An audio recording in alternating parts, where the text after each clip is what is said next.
आता है डीलर से, और डीलर एक बड़ा एजेंट होता है, उसके पास से सामान लेके आता है। लेकिन कोई भी प्रोडक्ट की मैन्युफैक्चरिंग करने का काम एक कंपनी करती है। कंपनी कोई भी प्रोडक्ट जब मैन्युफैक्चर करती है तो उसकी एडवर्टाइजमेंट टीवी पर या अखबारों में दिखाई जाती है। अब क्या आपको लगता है कि जो अखबारों में या टीवी पर जो दिखाया जाता है वो बिल्कुल सच होता है? क्या लक्स की साबुन लगाने से कोई गोरा हुआ है? लेकिन फिर भी हम वही यूज करते हैं, फेयर एंड लवली यूज करते हैं, पॉन्ड्स की क्रीम को यूज करते हैं, जबकि हमें पता है कि ये लोग 99% झूठ बोल के लोगों को फंसा रहे हैं। मान लो कंपनी जब ऐड करवाती है तो C&F को भी पता होता है कि कंपनी ने ऐड दिखा दी, अब ये मिलावट का काम भी शुरू कर देते हैं। इस मिलावटखोरी से बचने के लिए कंपनी ने एक ऐसा तरीका निकाला है जिससे हम इस स्वास्थ्य को ठीक भी कर सकते हैं और मिलावट के जहर से बच सकते हैं। मान लो अगर कोई प्रोडक्ट कंपनी ने 200 रुपए का बनाया, क्या इस ग्राहक को 200 का मिल जाता है? इसको 400 का या 500 का मिलता है, यानी कि एक ग्राहक की 50% इनकम इन बिचौलियों में चली जाती है। ये है traditional business, wrong concept of marketing. लेकिन RCM ने मिलावट के जहर से बचने के लिए और इस बिचौलियों के जो बीच में पैसा जाता है उसको बचाने के लिए एक ऐसा तरीका निकाल दिया।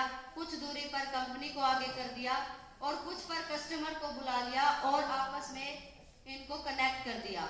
इसी सिस्टम का नाम डायरेक्ट सेलिंग मेथड है और इसी सिस्टम का नाम राइट कंसेप्ट ऑफ मार्केटिंग है, यानी कि खरीदारी करने का सही तरीका। हमने क्या किया? बस एक दुकान को बदला। क्या हम एक दुकान को नहीं बदल सकते?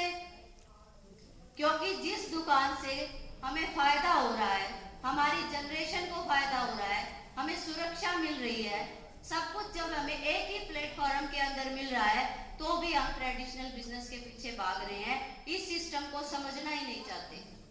ये एक ऐसा सिस्टम है जो किसी की एज नहीं पूछता, किसी की क्वालिफिकेशन नहीं पूछता, किसी का घर नहीं पूछता, किसी की जाति नहीं पूछता कि इसके अंदर कौन किस जात से है।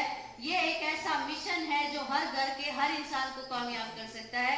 तो ये डायरेक्ट सेलिंग मेथड में हमें इसीलिए काम करना है क्योंकि आने वाली जो जनरेशन है उसके पास भी नौकरियां नहीं है, लगभग मजबूरी में होके हमें भी इस सिस्टम के अंदर आना पड़ेगा।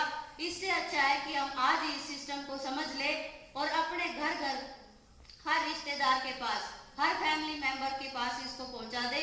मार्केटिंग प्लान तो इतना ही है, बाकी आज हमारा जो टाइम हमने लिया है वो हमारे ग्रेट गुरुजी मिस्टर सुदेश सैनी सर हमारे बीच में रहेंगे। वो एक ऐसे गैजेटेड ऑफिसर है, अगर उनको RCM करने की जरूरत है तो हम तो उनके आगे कुछ भी नहीं है। तो मैं फिर से एक बार हंसराज सर का वेलकम करती हूँ। प्लीज सर, वेलकम आपका स्टेज पर।